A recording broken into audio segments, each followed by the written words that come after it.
Have you ever heard of criminals trying to use charm instead of force to escape from the police? It might sound strange, but it happens. Instead of fighting or running, some suspects try to be charming and flirty to get away. Why they do this? How do the police handle it? Let's explore some cases where suspects use charm to try to escape justice. Without further ado, let's get right into it. In Case 1. At 48 years old, Kelly Barton found herself in a troubling situation when her vehicle collided with a lamppost while she was transporting a special needs patient for work. The arrival of the police revealed Kelly's disheveled appearance, and she openly admitted to consuming an excessive amount of alcohol earlier that evening.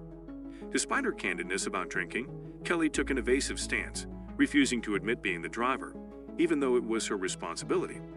However, her attempt to deflect responsibility fell flat when security camera footage from a nearby gas station unmistakably identified her as the driver. This evidence led to her being charged with both driving under the influence (DUI) and negligence for endangering the patient she was entrusted to care for.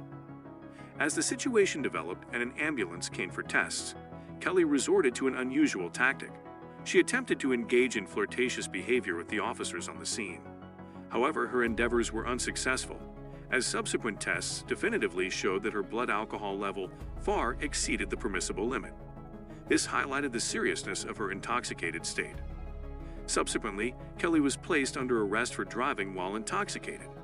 The process of getting her into the police vehicle proved to be challenging. Eventually, she was transported to the police station. While her audacious attempts at flirting with the officers might have stood out, it was the weight of her actions and subsequent arrest that underscored the gravity of the situation. Kelly's situation serves as a reminder of the importance of responsible behavior while driving, particularly when entrusted with the care of others. Despite any attempts at evasion or diversion, the evidence of her actions spoke loudly, leading to legal consequences that highlighted the severity of the offense.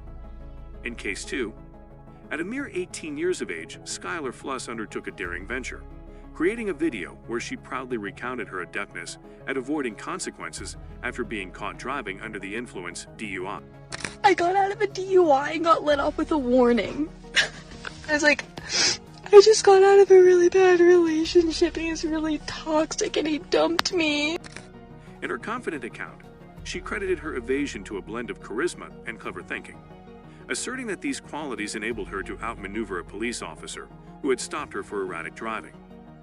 Skylar's story took an even more astonishing turn when she declared that despite registering a remarkably high 3.8 on a breathalyzer test, I blew a 3.8 and he let me off with a warning.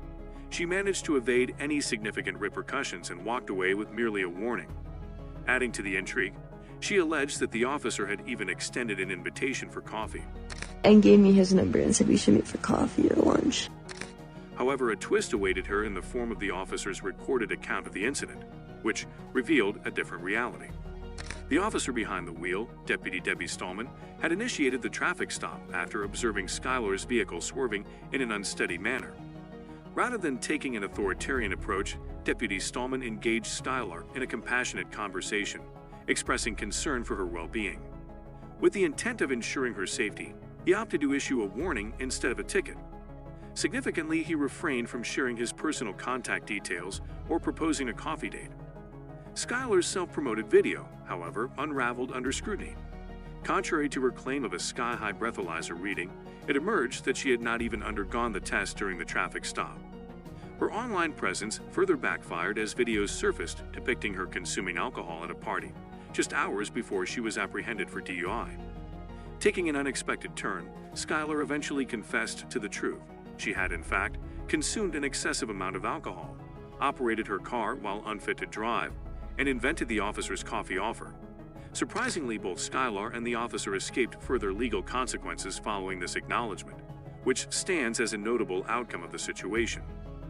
This story serves as a poignant reminder that honesty bears immense significance, particularly in matters as grave as drinking and driving. Skylar's video, which initially seemed like a triumphant account of outsmarting the system, ultimately highlighted the importance of responsible behavior and the consequences of dishonesty. In Case 3, the Texas Department of Public Safety arrested and charged a woman for human smuggling after she was found with 2 undocumented female immigrants in her gold Chevrolet Malibu. Lydia Elizabeth Badillo, aged 38 and residing in Edinburgh, was stopped by a trooper on April 12 at around 8 p.m. while driving on FM 1017 in Jimhog County. While pulled over, it came to light that Badillo was unlawfully transporting 2 immigrants from El Salvador. In a video recorded during the stop, she initially stated her intention to go for drinks, but quickly shifted to flirting with the trooper, admiring his looks. What? I'm looking at your eyes. Why? Because you look pretty handsome. Oh. Later, Badillo admitted to law enforcement that she had picked up the 2 women from a stash house situated in Mission, Texas. After that, when things began to go wrong, she attempted to charm the officer by using her seductive tactics. She instructed him to wait for her while she dealt with the situation. When the officer questioned her, she apologized and commented on his good looks, focusing on his eyes. As the officer grew suspicious about the IDs, Lydia responded by smiling and locking her gaze on his eyes, all while complimenting his appearance. It was clear that she was using this as a ploy to escape the trouble she had gotten herself into. However, the officer was not swayed by her tactics and remained unaffected by her attempts. The 2 women had fake Texas driver's licenses, which were given to them so they could pass through the Border Patrol checkpoint in Falfurrias, Texas. Badillo explained to the trooper that her plan was to meet another driver after getting past the checkpoint. This driver was meant to take the 2 women to Corpus Christi, Texas. The Texas Department of Public Safety, DPS, stated that Badillo's method of smuggling is often used to bring female immigrants into the United States.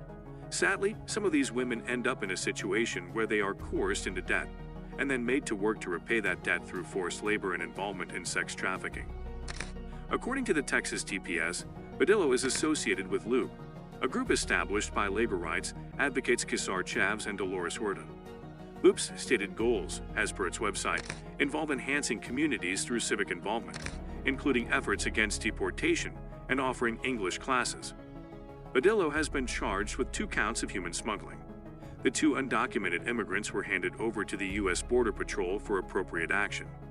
In Case 4, in contrast to Brooke Teague's successful encounter, there's talk that she and the police officer are still together due to their unique interaction. Brooke's story begins when she gets pulled over by a police officer who notices her car swaying a bit on the road.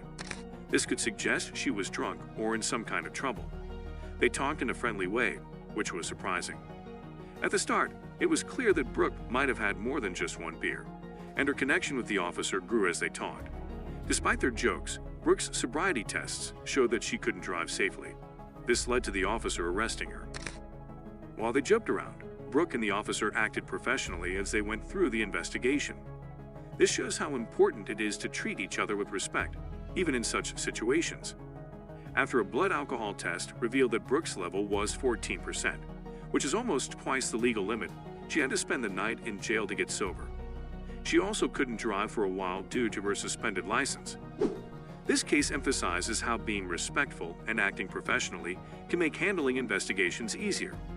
It's just a shame that Brooke and the officer didn't meet in different circumstances, which might have led to a different outcome.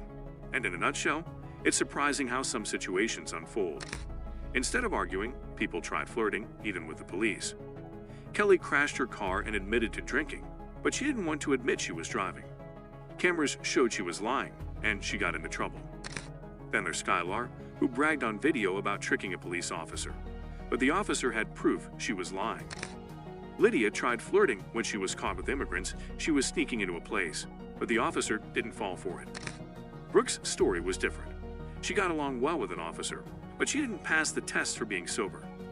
This teaches us to treat each other nicely, even when things are tough. And that's it for today. So, what do you think about these cases where suspects try to use charm to manipulate the police? Have you ever heard of similar situations in your own experiences or stories? Share your thoughts in the comments below. And yes, feel free to share your suggestions on what stories we might uncover next. If you enjoyed this, remember to click the subscribe button and give it a thumbs up. Also, don't miss out on sharing it with your friends.